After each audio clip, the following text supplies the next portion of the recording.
पश्चिम Asia में युद्ध की बात है जिसका आज 14वां दिन है।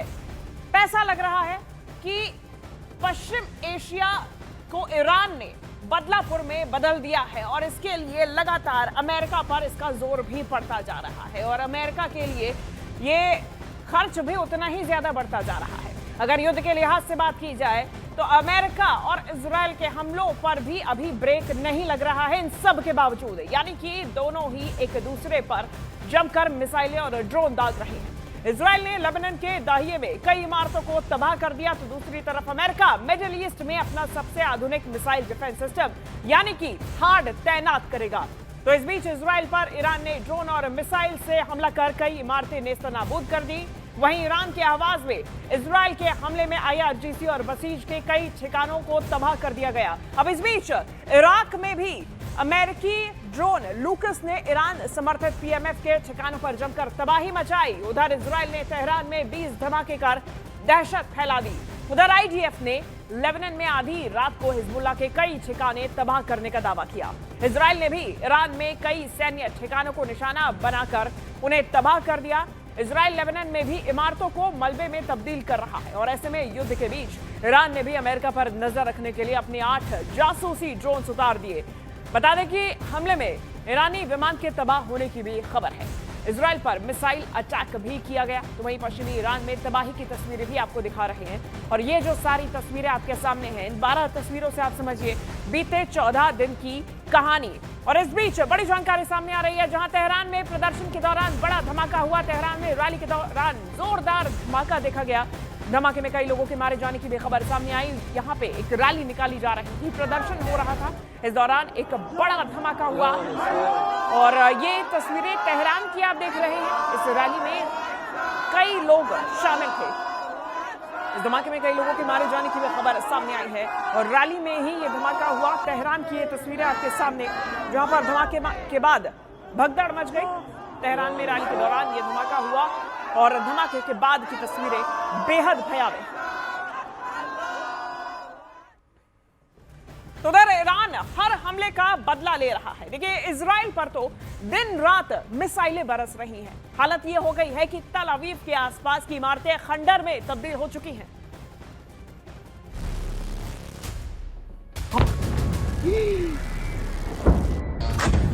या खुदा,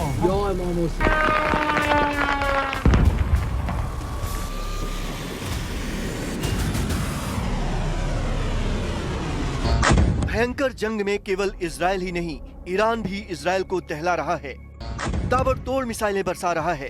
दिन हो या रात, ईरान की मिसाइलें न समय देख रही हैं, न जगह, वो बस आफत बनकर बरस रही हैं।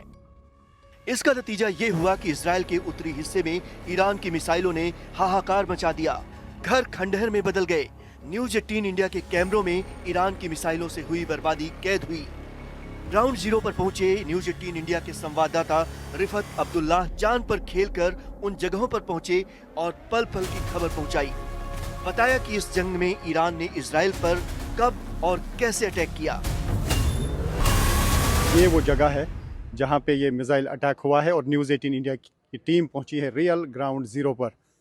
ये देखिए क्या हुआ है यहाँ पे।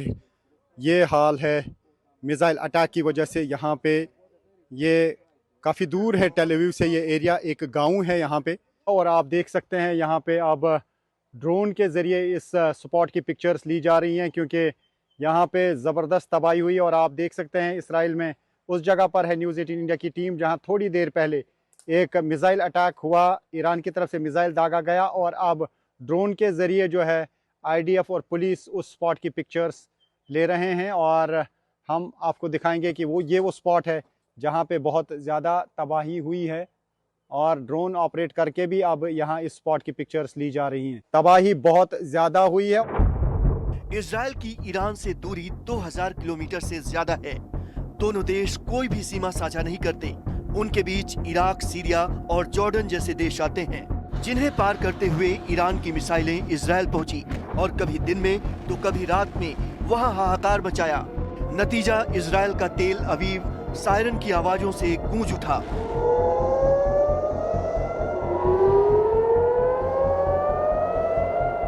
न्यूज 18 इंडिया के संवाददाता रिफत अब्दुल्लाह जब वार जोन पर पहुंचे तो कदम कदम पर खतरा था, क्योंकि ईरान की मिसाइल कभी भी और कहीं से भी अटैक कर रही है, फिर चाहे वो घर हो या फिर हाईवे।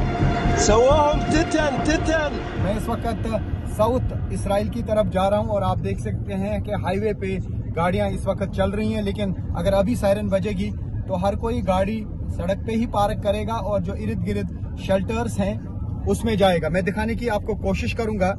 तो ये आप देख सकते हैं, ये हाईवे है और यहाँ पर कई ऐसी जगह हैं जहाँ पर सड़क के बीचों बीच भी बॉम्ब शेल्टर्स बनाए गए हैं। एक तो बिल्डिंग्स जहाँ जहाँ पर हैं उनमें बॉम्ब शेल्टर बनाए गए हैं, लेकिन उसके अलावा ये हाईवेज जो हैं यहाँ के, इनमें भी काफी जगहों पे बॉम्ब शेल्टर बनाए गए हैं। जो ही सायरन बजती है तो लोग उन शेल्टर्स में जाते हैं। तो ये है इसराइल में असल राज जानी नुकसान ना होने का। और ये जो आप मीटर देख रहे हैं, इस मीटर में भी सायरन आ जाती है, यानी इस मीटर में भी अलार्म होता है। और यहाँ पे टीवी वगैरह जो होते हैं वो गाड़ियों में लगे हुए होते हैं, इन पे भी अलर्ट आते हैं। यानी यहाँ पर हर जगह पे अलर्ट आता है जो ही ईरान की तरफ से या हिजबुल्लाह की तरफ से अटैक लॉन्च किए जाते हैं। यानी वहाँ बटन दबता है तो यहाँ प्री अलार्म होता है, और जो ही मिसाइल यहाँ की टेरिटरी में आ जाता है तो बड़े बड़े हूटर बज जाते हैं और लोग अपनी जान बचाने के लिए बॉम्ब शेल्टर्स में जाते हैं। यही वजह है कि यहाँ पे ज्यादा जानी नुकसान नहीं होता। ईरान की मिसाइलों ने उत्तरी इजराइल के खान्याल में भी हाहाकार मचा दिया। वहाँ के घर देखकर लगता ही नहीं कि वहाँ लोग रहते थे। हमले के बीच ड्रोन से चप्पे चप्पे पर नजर रखी गई। आग भी लगी थी, ये देखिए, क्योंकि यहाँ पर ही मिसाइल गिरा था। और ये देखिए कि इस पूरे घर में जो है इर्द गिर्द आग लगी थी और भयानक था ये मिसाइल का अटैक। और यहाँ पे काफ़ी नुकसान हुआ है। मैं कोशिश करूँगा यहाँ आपको दिखाने की कि क्या हाल हुआ है इधर। तो जब इस इलाके में मिसाइल गिरा तो यहाँ पे आग लगी और आप देख सकते हैं यहाँ हर तरफ से जली हुई चीज़ें देख सकते हैं आप। इजराइल के पास दुनिया के सबसे मजबूत एयर डिफेंस सिस्टम में से एक है, पर फिर भी ईरान की मिसाइलें उन्हें भेद रही हैं। ये कैसे हो रहा है? एक रिपोर्ट के मुताबिक ईरान ने अपनी कुछ बैलिस्टिक मिसाइलों को क्लस्टर हथियारों से लैस करना शुरू कर दिया है, जिसका मकसद इजराइल के एडवांस्ड एयर डिफेंस को भेदना है। कहा जा रहा है कि इसी वजह से ईरान ने इजराइल के अभेद समझे जाने वाले एयर डिफेंस सिस्टम को भेदा और वहां बर्बादी का तांडव किया।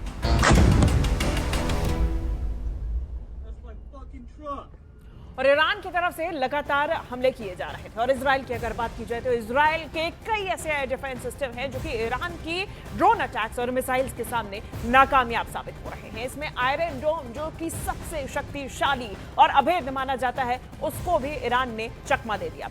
इस बीच न्यूज 18 इंडिया वॉर जोन से लगातार आप तक खबरें पहुंचा रहा है। और इसी बीच यूएई में भारत के राजदूत ने न्यूज 18 इंडिया से खास बातचीत में बताया कि फिलहाल किसी भी भारतीय के फंसे होने की कोई भी जानकारी नहीं है और उड़ान सेवाएं भी दोबारा शुरू हो चुकी हैं। उन्होंने कहा कि भारतीय समुदाय से लगातार संपर्क में है और किसी ने भी घबराहट या फिर चिंता नहीं जताई है। पिछले 2 हफ्तों में जो कुछ भी हुआ है यहाँ पर, आप आज के हालात को कैसे आंकते हैं? क्या अभी भी भारतीय नागरिक फंसे हुए हैं? क्या आप कहेंगे हालात पिछले हफ्ते से के मुकाबले इस हफ्ते सुधरे हुए हैं? सबसे पहले तो आपका धन्यवाद दूंगा कि न्यूज़ 18 पे मुझे आपने बुलाया। पर सबसे पहले तो जहाँ तक आपने बात की सिचुएशन की, तो सिचुएशन है बहुत कंट्रोल में है, बहुत काम है। हमने देखा है कि पिछले 2 हफ्तों में जैसे सिचुएशन 28 फरवरी के बाद जिस तरह से बढ़ी थी, एस्केलेट हुई थी, उसके बाद यहाँ की सरकार ने काफ़ी अच्छे कदम उठाए। उन्होंने प्रॉम्प्ट एंड इफेक्टिवली डील किया है सिचुएशन को। और यहाँ के जो राष्ट्रपति हैं हिज हाइनेस शेख मोहम्मद, उन्होंने भी पब्लिक स्टेटमेंट दिया कि कैसे उनके लिए जो प्राथमिकता है वो हमारे जितने भी एक्सपर्ट्स हैं, रेजिडेंट्स हैं, उनकी सेफ्टी, सिक्योरिटी, वेलफेयर उनके लिए सबसे बड़ी प्राथमिकता है, जिसमें भारतीय समुदाय जो यहाँ पे रहता है वो भी शामिल है। जब 28 तारीख को ये सिचुएशन डेवलप हुई थी तो हमारे पास उस वक्त थोड़ा सा ज़रूरत थी कि कुछ लोग थे जो फंस गए थे, भारतीय थे, क्योंकि वो फ्लाइट्स बंद हो गई, एयर स्पेस बंद क्लोज़ हो गई, तो कुछ लोग स्ट्रैंडेड थे, ट्रांजिट में थे, कुछ लोग टूरिज्म में थे। पर हमने भारतीय एयरलाइंस, भारतीय सरकार ने एयरलाइंस के साथ मिलकर के, यूएई सरकार से मिलकर के जैसे ग्रेजुअली हमने उनको इंक्रीज़ किया, तो जितने लोग यहाँ पे स्ट्रैंडेड थे वो सबको सुरक्षित वापस निकाला गया है। अभी यहाँ पर हमारी जहाँ तक जानकारी है कोई स्ट्रैंडेड भारतीय यहाँ पर नहीं है। सब लोग सेफली सुरक्षित अपने घर पहुँच चुके हैं। इनफैक्ट पिछले 7-8 दिनों में लगभग 500 फ़्लाइट्स भारत और यूएई के बीच में उड़ी हैं और तकरीबन 1 लाख के करीब पैसेंजर्स इसमें जिन्होंने उड़ान भी भरी है। तो अभी भी प्रतिदिन ऑन एन एवरेज 45 से 50 फ़्लाइट्स भारत और यूएई के बीच में निरंतर चल रही हैं। तो देयर इज़ फुल कनेक्टिविटी है। लोकल सिक्योरिटी सिचुएशन अच्छी तरह हैंडल की जा रही है। लोकल सरकार ये भी सुनिश्चित कर रही है कि जो भी एसेंशियल कमोडिटीज़ हैं वो सबकी उपलब्धि रहे। Safety protocols are in place, advisories लगातार जारी की जा रही हैं। तो आई थिंक हम भी भारतीय राजदूतावास और हमारा कौंसलावास जो दुबई में है, हमने भी अपनी 24/7 हेल्पलाइंस खुली रखी हुई हैं, राउंड द क्लॉक काम कर रहे हैं। हमारी जितनी भी कौंसलर सेवाएं हैं, पासपोर्ट सेवाएं हैं, वो काम कर रही हैं और हम सारी मतलब नॉर्मल तरीके से काम कर रही हैं।